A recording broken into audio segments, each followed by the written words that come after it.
Atau kalau kita coba gunakan bahasa yang lainnya, belum sempurna iman seseorang kalau hidupnya belum bersih. Nah, oleh karena itu, kita berharap dari acara ini, bersih bukan hanya sebatas menjadi tanggung jawab pribadi, tetapi menjadi tanggung jawab komunal. Semisal kita kemarin prihatin, tatkala masyarakat Kota Bandung disibukkan dengan sampah. Betul. Ya, ternyata persoalan sampah bukan hanya menjadi persoalan individu, tetapi juga sudah menjadi persoalan kita bersama. Bersama-sama semua ya. Kemudian ini mengenai pola makan ya, Kiai. Ya. Ini kan kita tidak boleh makan yang berlebihan begitu Betul. ya. Nah, dalam konsepsi Islam, apakah ada batasan yang berlebihan itu seperti apa sih, Ya. Kiai, gitu? Nah, kalau kita coba lihat pola makan Rasulullah, secara kebetulan pada hari ini bertepatan dengan peringatan Maulid Nabi, Mbak Devi, Rasulullah mencoba membagi perutnya menjadi 3 bagian. 1/3 untuk makan, 1/3 untuk minum, dan 1/3 untuk bernafas. Dari kata-kata ini, kita bisa menarik sebuah kesimpulan bahwa Rasulullah benar-benar membatasi makan. Ya. Makan dalam arti jumlah. Jumlahnya ya? Dari jumlahnya. Kemudian makan dalam arti aneka ragam makanan.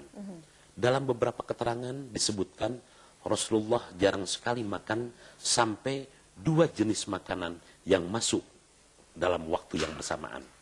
Artinya Rasulullah tatkala makan tidak terlalu banyak. Pendampingnya, kalau tidak roti kering, korma. Ini jelas berdampak terhadap kesehatan. Malah dalam sebuah hadis yang mungkin agak cukup ekstrim, Rasulullah sampai berpendapat, al-kafiru ya'kulu fi sab'ati im'ain, wal mu'minu ya'kulu fi mi'an wahidin. Kalau orang kafir, pantaslah makan dengan 7 perut. Tapi orang mukmin cukup makan dengan 1 perut. Artinya 7 dan 1 ini hanya sebagai si isyarat. Bahwa orang muslim cukuplah makan apa adanya. Tidak berlebihan. Tidak berlebihan. Malah yang lebih ekstrim lagi, kalau kita lihat menurut kacamata sufi, Imam Ghazali sempat berpendapat dalam kitab Mukasyafatul Qulub. Beliau berkata, salah seorang yang biasa makan kenyang harus siap menerima 6 konsekuensi. Apa aja itu? 6 hukuman. Yang pertama, akan dicabut rasa takutnya kepada Allah. Yang kedua, lama-lama akan hilang rasa kasih sayangnya kepada manusia. Yang ketiga, akan diberi rasa berat melaksanakan ibadah. Yang keempat, apabila orang tersebut guru, mubalig, atau lain sebagainya, maka apa yang disampaikannya sulit untuk bisa masuk dalam sanubari pendengarnya. Yang kelima, apabila orang tersebut hadir di sebuah pengajian, sebuah ceramah, apa yang disampaikannya mungkin sulit masuk ke dalam hati sanubarinya. Dan ini Mbak Devi yang unik. Beliau mengatakan yang keenam, apabila orang tersebut memasuki usia 40, orang tersebut harus siap menerima berbagai penyakit, diantaranya penyakit itu obatnya kecuali mengeluarkan makan. Penyakit itu jantungnya senantiasa berdebar. Penyakit itu dalam bentuk mudah emosional. Imam Ghazali menyampaikan 1000 tahun yang lalu, di mana dunia kedokteran ketika itu mungkin belum sampai ke sana. Kita tahu mengurangi makan adalah diabetes. Jantung berdebar, saya kira penyakit jantung. Betul. Mudah emosi adalah darah tinggi.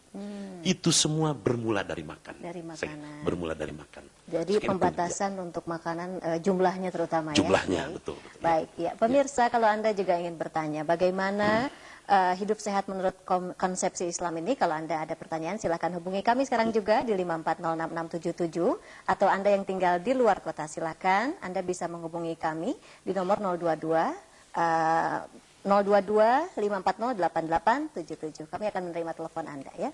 Ya, Pak Kiai sambil menantikan telepon. Bagaimana dengan ini? Ketika kita makan uang riba, mohon maaf. Betul. Ya. Uang yang kita peroleh dari hasil riba, misalnya kita berikan makanan, apa itu juga bisa menimbulkan penyakit dalam diri kita? Dari beberapa keterangan hadis Rasulullah, hasil dari riba bukan hanya sekedar memberikan dampak penyakit, tetapi lebih jauh juga akan menggerogoti amal dari ibadah-ibadah yang lain dari orang tersebut. Misalnya, dari beberapa keterangan, orang yang makan riba tidak akan pernah hatinya mendapatkan ketenangan. Orang yang makan riba di dalam keluarganya akan senantiasa terjadi pertengkaran.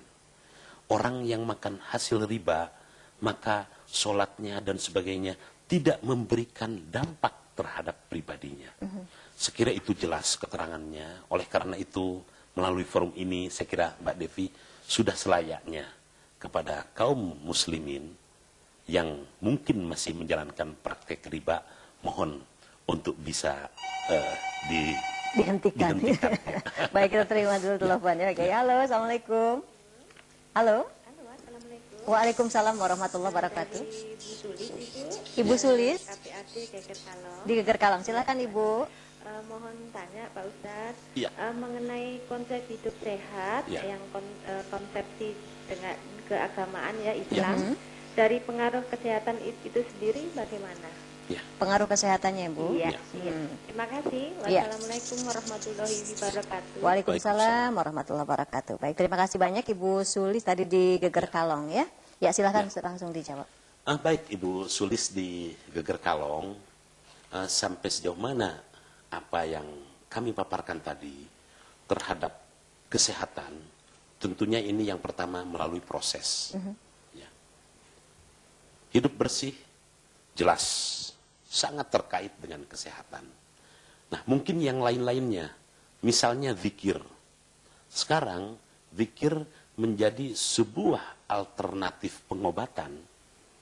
Kita bisa menyaksikan di berbagai media elektronik, zikir sebagai salah satu alternatif pengobatan. Yang ujung-ujungnya adalah sebuah permohonan kepada Allah, zat yang maha memberi kesehatan. Jelas apabila keseluruhan dari aspek-aspek yang kami sampaikan tadi yang jumlahnya 11, ini akan benar-benar memberikan dampak sehat bagi yang bersangkutan. Misalnya, saya pernah berkeliling dari ujung Jawa Timur sampai ujung Jawa Barat. Ternyata pengalaman yang sangat berharga bagi saya, kita banyak menjumpai para kiai yang usianya di atas 80, tetapi masih menunjukkan hidup yang fit, yang sehat. Dan mereka jarang sekali datang berobat ke dokter. Ini hampir di setiap kota kita jumpai. Mungkin para kiai tersebut sehat karena berusaha secara konsisten menerapkan ke-11 poin yang tadi saya sampaikan. Yang tadi Sekira hidup demikian. sehatnya Ya. seperti itu ya. Baik, kita terima telepon lagi. Halo, assalamualaikum. Assalamualaikum. Waalaikumsalam warahmatullahi. Dari siapa Ibu? Ini dari Ibu Ratna, Ibu Ratna di mana? Soreang, Soreang. Mangga Ibu, mangga. di Cincin Permata. Iya, silakan. Badan mau nanyain ya Bu ya, Mangga, mangga. ini teh pola hidup sehat ya Bu ya? Iya, betul. Kalau gini saya mau nanyain ke bapaknya, Bapak Assalamualaikum. Waalaikumsalam. Saya teh kan ibu-ibu rumah tangga ya, punya anak 2, suka kreditin barang 10 bulan gitu ya. Nah itu teh gimana, saya teh udah 6 tahun menjalaninya ya. Saya teh sekarang tuh ingin berhenti ragu gitu ya. Soalnya takut gimana gitu, itu teh riba apa bukan gitu loh Pak. Baik. Terus akan mengakibatkan dampak apa gitu ke keluarga gitu. Ya. Gitu aja ya Pak ya. Mangga Makasih. Ibu Ratna. Assalamualaikum. Waalaikumsalam Waalaikumsalam. warahmatullahi wabarakatuh. Ya, halo, assalamualaikum. Halo, Assalamualaikum Mbak. Waalaikumsalam. Dari siapa? Dari Pak Oneng. Pak. Dari Pak Oneng. Oh ya, Pak Neng, silakan Pak. Ini Pak Kiai mau Ya. tanya ke Pak Kiai. Dalam arti makanan tidak boleh beragam macam makanan. Itu dalam arti apa? Memang kalau makan nasi itu apa tidak boleh dengan lauknya, misalkan gitu.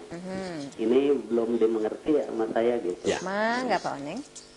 Mangga. Ya gitu aja Bu. Ya, mangga. Terima kasih Pak. Pak Kiai. Mangga, ya. Assalamualaikum. Waalaikumsalam warahmatullahi wabarakatuh. Dari Ibu Ratna dulu ya, Pak Kiai ini di Soreang. Ini kalau kredit barang, Itu gimana? Apa itu halal juga? Takutnya menimbulkan penyakit juga katanya. Ya, betul, betul. Begini Bu Ratna, karena kredit ini merupakan salah satu model dari jual beli, apabila tatkala proses jual beli ini berlangsung diterapkan prinsip-prinsip Islam, saya kira tidak akan masuk dalam kategori riba. Yang pertama perlu kita pertanyakan, apakah Ibu Ratna mencoba mencari keuntungan sehingga lebih dari 50% dari cara kredit ini? Kalau mencari keuntungan lebih dari 50%, jelas praktek kredit tersebut tentu saja agak bertentangan dengan ajaran Islam. Selama tidak bertentangan dengan ajaran Islam, tidak ada penekanan kepada si pembeli, kemudian juga tidak ada paksaan, tidak memberatkan, keuntungan yang diambil juga tidak terlalu banyak, saya kira boleh diteruskan usaha tersebut. Ya, jadi tidak apa-apa ya. Ya. Kalau meminjam